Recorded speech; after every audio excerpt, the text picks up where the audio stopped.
Hi, and welcome to The Other Side of Paradise, a series of short stories and radio plays by JP Paradise. Each episode may make you smile, it may make you think, but it will have you coming back for more. There's comedy, there's drama, and a little of everything in between. Whatever your taste, there should be something for you to enjoy. Please note that each episode may contain strong language, very dark humour, and themes of an adult nature. So wherever you are, whatever you're doing, let us entertain you for a few minutes. Sit back, relax, and lose yourself in this episode. Revenge, or a chef scorned.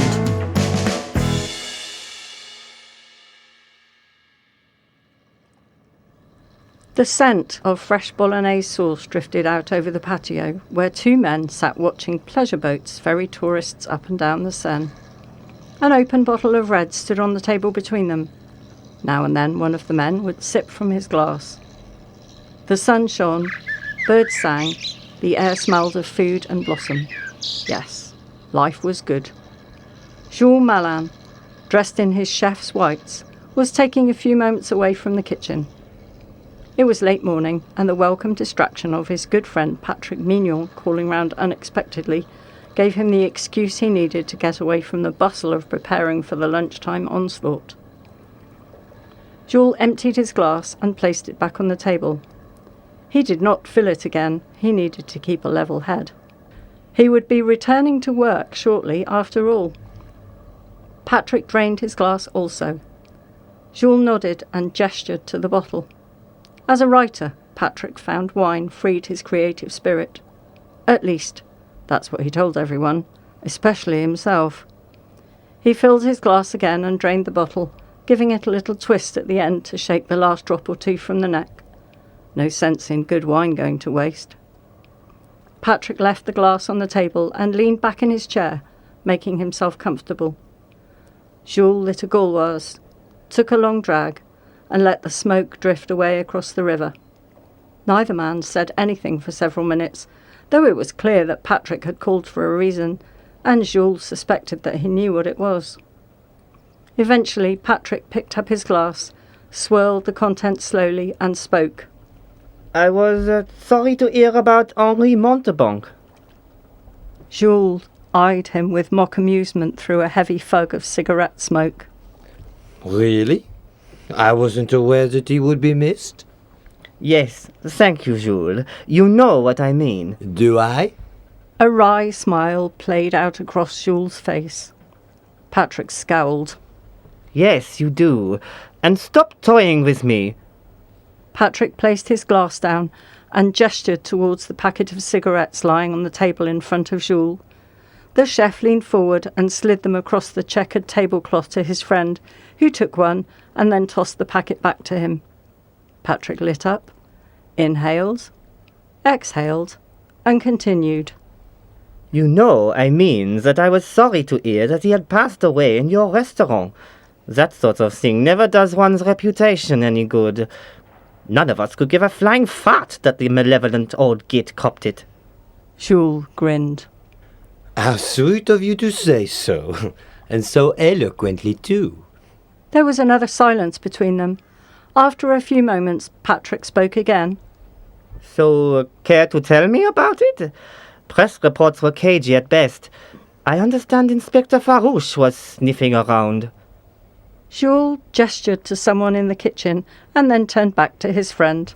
It cost me quite a bit in favours, but I managed to keep most of the press on side, so damage limitation was achieved. As you point out, having someone die in your restaurant is never good for business. If that someone just happens to be Paris's foremost restaurant critic, then the potential repercussions don't bear thinking about. And a restaurant critic who just happens to be intensely disliked by most of the establishments in the capital, especially by L'Abattoir.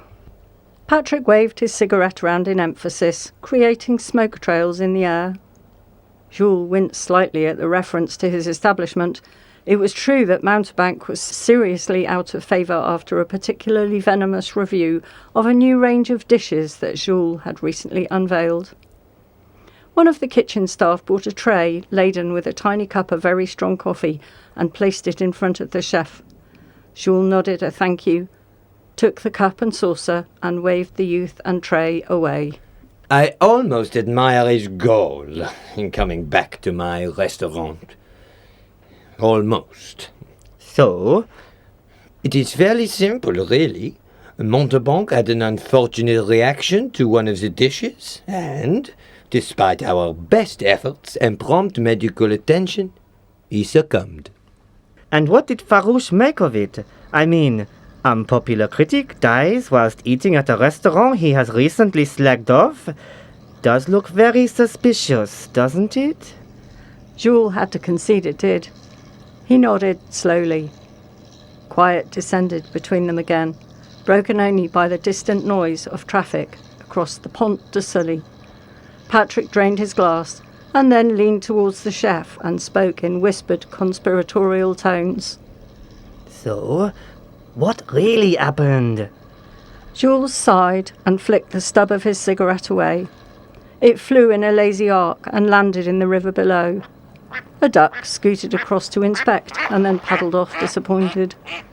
The chef looked around slowly and then leaned forward towards his friend so that barely a foot or so separated them across the table. What really happened? Yes. What really happened? Yes. Farouche found no evidence of foul play, and the coroner ruled it accidental death. I know that. Sorry, Jules. But come on, stop spinning me the official line and tell me. Was there more to it? The chef took a long deep breath, sighed heavily, and spoke. Perhaps it was subconscious, but he seemed to avoid eye contact, as though uncomfortable about something. Well, as I may have indicated, I was a touch surprised to see Henri in my restaurant so soon after his last assassination attempt on my business. And it is true that the moment the maitre d' came and told me that Montauban was back in, I began racking my brains for a way to get back at him. But it had to be something creative. Let's face it, spitting in the soup and bogies in the pasta are a bit passé. I was still pacing up and down when the waiter came in with Montauban's order. And that was when a little evil spark of genius ignited. He had ordered the soup, the gazpacho soup. You see, Henri has a pine nut allergy. Quite an horrendous pine nut allergy, as it turns out. Consequently, he always orders food that does not contain pine nuts, obviously. Go on. Well, the rest is history. We served up the soup, he took a couple of mouthfuls, has an extreme anaphylactic shock, and subsequently died. Patric drummed his fingers on the table in irritation. You are not telling me everything, are you? Farouche would have nailed you if he'd known you were deliberately serving up something that could kill your customers. Ah, yes, that would indeed be the case, but for the fact the gazpacho doesn't contain pine nuts. It doesn't? No. Well, not normally. Except I have a new potager. A new what? A potager, a soup chef. And I just happened to notice how he prepared his garlic puree for the gazpacho. He throws in a handful of pine nuts into the mortar when grinding the paste. I haven't seen anyone else do it. But it does add an extra special something to the soup. Especially in Montauban's case. Yes. Worked rather too well in his case. I knew he had an allergy.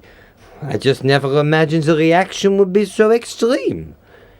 Farouche investigated thoroughly, of course, but we all pleaded ignorance. I said I had no idea about the pine nuts in the soup, and the new potager knew nothing about Henri's unfortunate affliction. It was concluded it was all a tragic accident. Patric took another cigarette from his friend's packet, leaned back and lit up. And medical intervention? Well, I have to admit I put on a very convincing mock show of panic and shock.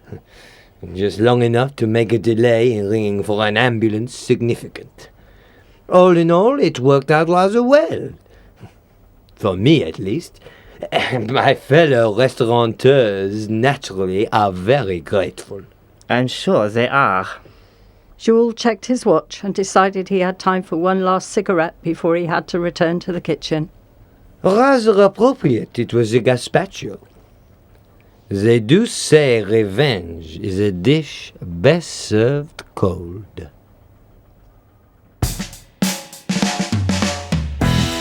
That was Revenge, or A Chef Scorned, written by J.P. Paradise. It was narrated by Mij S-B. Patric Mignon was played by Adam Sturges, and Jules Malin was played by Oli Beech. It was recorded and mixed at Westbury Road Studio by J.P. Paradise, using sound effects from the BBC Sound Effects Library. Production and editing by Alex Brunsdon. This episode is a The Other Side of Paradise production, 2026. All copyright held by the author. If you enjoyed this episode, why not like and subscribe to receive notifications about new episodes, available wherever you get your podcasts. If you really, really enjoyed it, why not give us a review and share the podcast with your friends, family, and complete strangers? And most of all, thank you for listening.